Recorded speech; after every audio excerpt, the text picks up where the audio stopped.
Welcome back everybody, MC here with another video, and today I want to show you guys how to protect your base in Terraria.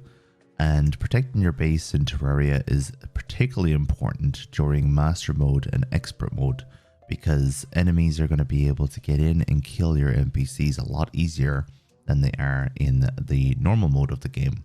Now, you probably don't need to do these measures during the normal mode, but you can still do them, and it's good practice at the end of the day to always do this.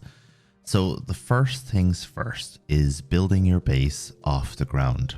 You want to make it so that your enemies, or the enemies of the game, can't jump into your base and kill your NPCs.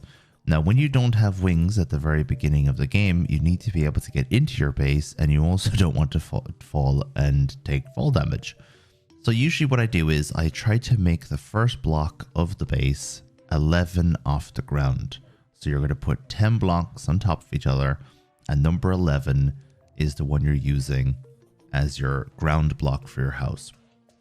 Then I like to put rope on either side of the base, so that I can get in and out of the base when I don't have wings and I don't have any way of flying, obviously. So I put rope from the bottom all the way up to the top of my base so that I can get up and down, and that I don't fall off the roof, because it has happened before where I've jumped off the roof without wings and I have died from fall damage. Next thing I recommend you do is build 2 long rows of platforms, maybe even 3 or 4 rows. It doesn't have to only be 2. And just make sure that you can jump between them without wings. So that's how I measure the distance between the platforms. That'll be where you take out most of the early game bosses, like Eye of Cthulhu.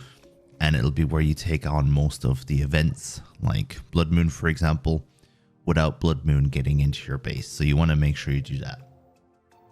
Now, items that you put into your base to help protect your base. There's some very important ones. The peace candle is very important. The life lantern, or the heart lantern, is very important. Obviously, you put down the rope so that you can get in and out as well. So the peace candle is going to help lower the spawn rate around your base so that there's less enemies. That is very important, and you use pink gel from the pink slime in order to create that. A lot of people don't even know that the peace candle is in the game. It's similar to the water candle, where the water candle increases spawn rate, the peace candle decreases spawn rate. It's also very important to use sunflowers. Sunflowers help give you a buff while you're in the vicinity of them, but they also decrease the spawn of enemies as well. And they also help a little bit with the spread of corruption, just in case corruption gets near your base. You also want to make sure that you have a campfire as well. The campfire is mostly just for health regen, but apart from that, it's not going to lower the spawn rates or anything like that. It's just for a bit of health regen in the area. Now, you obviously want to keep your NPCs happy, and as you can see above my character, I have the house split into 3 different areas. If you look at the platforms that are in between the rooms in both of my houses, you'll notice that there's no doors, and you're wondering, how do the NPCs get into the house if there's no doors?